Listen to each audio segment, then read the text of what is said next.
আজকে আমরা বানাবো চিলি পনির, আপনাদের সাথে রেসিপিটা শেয়ার করব।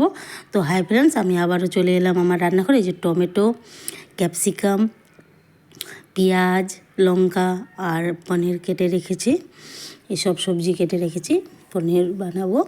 তো এই 3 রকমের সস, চিলি সস আর টমেটো সস আর সয়া সস। তারপরে এদিকে পনিরের মধ্যে সামান্য একটু লবণ, চিনি, লঙ্কার গুঁড়া, একটু হলুদ দিয়ে আদা রসুনের পেস্ট, কর্নফ্লাওয়ার দিয়ে ভালো করে মেখে, ওটা আদা রসুন নাও দিতে পারেন, ওটা স্কিপ করতে পারেন। তারপরে সাদা তেলে ওই যে ভেজে কী সুন্দর ভাজার পর হয়েছে না দেখুন, সেই ভেজে নিয়ে তারপরে ওই তেলের মধ্যেই সব সবজি দিয়ে একটু নেড়ে চেড়ে ওই যে 3 রকমের যা সস আছে সব সস দিয়ে একটু সামান্য লবণ, হলুদ না দিলেও চলবে, লবণ, চিনি আর লঙ্কার গুঁড়া আর সস ছেঁড়া কাঁচা লঙ্কা দিয়ে নেড়ে চেড়ে এই যে আমার রেডি রেসিপি।